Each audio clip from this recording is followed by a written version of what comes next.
पौराणिक कथा के अनुसार एक ब्राह्मणी थी जो बहुत ज्यादा ही गरीब और निर्धन थी। भिक्षा मांगकर जीवन व्यतीत करती थी। एक समय ऐसा आया कि 5 दिन तक उसे भिक्षा नहीं मिली। वह प्रतिदिन पानी पीकर भगवान का नाम लेकर सो जाती थी। छठे दिन उसे भिक्षा में 2 मुट्ठी चने मिले।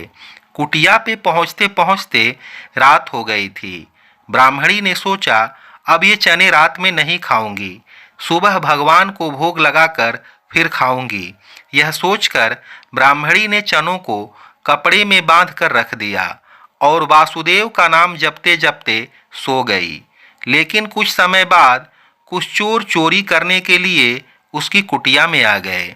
इधर उधर बहुत ढूंढा, चोरों को कुछ नहीं मिला, लेकिन वो चनों की बंधी पोटली चुरा कर ले गए, क्योंकि उनको उस पोटली में सोने के सिक्कों के जैसा महसूस हुआ था। इतने में ब्राह्मणी जाग गई और शोर मचाने लगी। गांव के सारे लोग उन चोरों को पकड़ने के लिए दौड़े, लेकिन वो चोर पोटली लेकर भागे और पकड़े जाने के डर से संदीपनी मुनि के आश्रम में छिप गए। वहीं पे भगवान श्री कृष्ण और सुदामा जी शिक्षा ग्रहण कर रहे थे।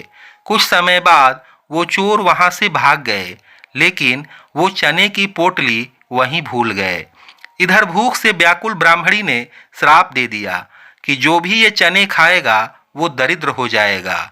जब सुबह हुई और आश्रम में गुरु माता झाड़ू लगाने लगीं, तब उन्हें वो चने की पोटली मिल गई। गुरु माता ने जब पोटली खोलकर देखा तो उसमें चने थे।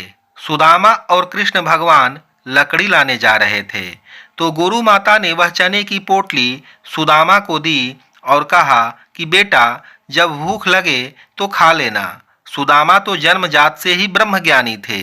ज्यों ही चने की पोटली सुदामा जी ने अपने हाथ में लिया, त्यों ही उन्हें सारा रहस्य मालूम हो गया। वह सुदामा जी ने सोचा कि गुरु माता ने तो कहा है कि चने दोनों लोग बराबर मात्रा में बांट के खाना है, लेकिन ये चने अगर मैंने कृष्ण कन्हैया को खिला दिया तो सारी सृष्टि दरिद्र हो जाएगी, और मैं कभी ऐसा नहीं करूंगा कि मेरे जीवित रहते ही मेरे प्रभु, मेरे सखा दरिद्र हो जाएं।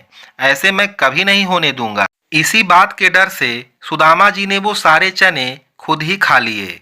दरिद्रता का श्राप सुदामा जी ने स्वयं पे ले लिया और अपने मित्र कान्हा जी को एक भी चने के दाने नहीं खाने दिया।